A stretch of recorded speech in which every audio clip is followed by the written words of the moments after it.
হিমালয় থেকে বঙ্গোপসাগর হবে বাংলাদেশের জনগণের। বঙ্গোপসাগরের থেকে যেই সভ্যতা তৈরি হয়েছিল, আপনারা সেই সভ্যতার উত্তরাধিকার। সমুদ্রের সাথে লড়াই করে আপনাদের জীবন চলে আমরা জানি। সংগ্রাম এবং সাহসিকতার অপর নাম কক্সবাজার। প্রিয় সংগ্রামী বন্ধুগণ, এই কক্সবাজারের মাটি থেকে আমরা আজকে জাতীয় নাগরিক পার্টি গণ অভ্যুত্থানের 1 বছর পূর্তিতে আমরা আপনাদের কাছে এসেছি জুলাই গণ অভ্যুত্থানের বার্তা নিয়ে, নতুন বাংলাদেশের বার্তা নিয়ে। আমরা জানি কক্সবাজারে পর্যটন শিল্পের জন্য কক্সবাজার বিখ্যাত, কিন্তু এই পর্যটন শিল্পকে আমরা যথাযথ মর্যাদা দিতে পারি নাই। আমরা কক্সবাজারের মানুষকে সাথে নিয়ে এই পর্যটন শিল্প গড়ে তুলতে পারি নাই। পর্যটন শিল্পের নামে এখানে লুটপাট উচ্ছেদ হয়েছে। আমরা চাই পরিবেশ বান্ধব পর্যটন শিল্প গড়ে তুলতে হবে, যেখানে কক্সবাজার মানুষের হক এবং অধিকার নিশ্চিত করতে হবে। প্রিয় সংগ্রামী কক্সবাজারবাসী, আমরা জানি রোহিঙ্গা ইস্যু দীর্ঘদিন ধরে বাংলাদেশে একটি সমস্যা হিসেবে বিবেচিত হয়ে রয়েছে। রোহিঙ্গা জনগোষ্ঠীর প্রতি আমাদের দরদ রয়েছে। তাদেরকে অধিকারহীন করে, রাষ্ট্রহীন করে রাখা হয়েছে, কিন্তু তার সমাধান এটা না যে বছরের পর বছর বাংলাদেশ তাদের দায়িত্ব নেবে। রোহিঙ্গাদের দায়িত্ব নিতে গিয়ে আমাদের কক্সবাজারের মানুষের প্রতি আমরা বেইনসাফি করছি কিনা সেদিকেও আমাদের খেয়াল রাখতে হবে। ফলে কক্সবাজারের মানুষ তাদের যাতে নিরাপত্তা, আইন শৃঙ্খলার বিঘ্নে না ঘটে, এই সব কিছু বিবেচনায় রোহিঙ্গাদের প্রত্যাবর্তনের জন্য অতি দ্রুত আমাদেরকে ব্যবস্থা নিতে হবে।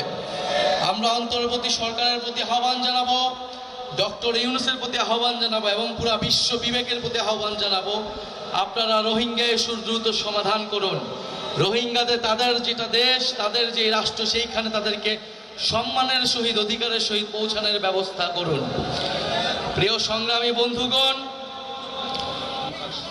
আমরা জানি কক্সবাজার গত ফ্যাসিস্ট আমলে সন্ত্রাসের অভয়ারণ্য হয়ে গিয়েছিল, মাদকের অভয়ারণ্য হয়ে গিয়েছিল। আমরা বিভিন্ন জায়গায়, নারায়ণগঞ্জে যেমন গডফাদার ছিল, কক্সবাজারও গডফাদার ছিল। শেখ হাসিনার গডফাদার, তার আন্ডারে এরকম ছোট ছোট গডফাদার পুরা বাংলাদেশ জুড়ে ছিল। আমরা সেই গডফাদার তন্ত্র ব্যবস্থার বিলোপ ঘটিয়েছি। আমরা নতুন কোনো গডফাদারের আবির্ভাব হতে দিব না। কক্সবাজারে নতুন কোনো গডফাদারকে আপনারা মেনে নেবেন না, তার বিরুদ্ধে প্রতিরোধ তৈরি করুন। প্রিয় সংগ্রামী বন্ধুগণ, মাফিয়াতন্ত্র, গডফাদারতন্ত্র, স্বৈরতন্ত্র, পরিবারতন্ত্র, এই সব কিছুকে বাংলাদেশ থেকে উচ্ছেদ করতে হবে। জনগণের বাংলাদেশ, গণতান্ত্রিক বাংলাদেশ প্রতিষ্ঠা করতে হবে। প্রিয় সংগ্রামী কক্সবাজারবাসী, এই কক্সবাজারে আমরা জানি জুলাই গণ অভ্যুত্থানের সময় লড়াই হয়েছিল, আন্দোলন হয়েছিল। আপনাদের মাটির সন্তানেরা জীবন দিয়েছেন, শহীদ হয়েছেন। আরো একজন শহীদের কথা বলতে চাই, যিনি রোহিঙ্গা কমিউনিটির হয়েও এই গণ অভ্যুত্থানে শহীদ হয়েছিলেন, শহীদ নূর মুস্তফা। আমরা চাই অবিলম্বে তাকে যাতে গ্যাজেটভুক্ত করা হোক। প্রিয় সংগ্রামী বন্ধুগণ, আমরা কক্সবাজারকে দেখি সম্ভাবনার জায়গা হিসেবে। হাসনাত আব্দুল্লাহ বলেছেন, বাংলাদেশের ভবিষ্যৎ, বাংলাদেশের সম্ভাবনা হচ্ছে এই বঙ্গোপসাগরে। আমাদেরকে সমুদ্র শক্তি, নৌ শক্তিতে শক্তিশালী হতে হবে। ফলে তার জন্য কক্সবাজারকে আমাদের শক্তিশালী ঘাঁটি হিসেবে প্রতিষ্ঠা করতে হবে। পুরা কক্সবাজারকে পুরা বাংলাদেশ না, বিশ্বের বুকে এক মডেল হিসেবে প্রতিষ্ঠা করতে হবে। আমরা সেই কক্সবাজার দেখতে চাই।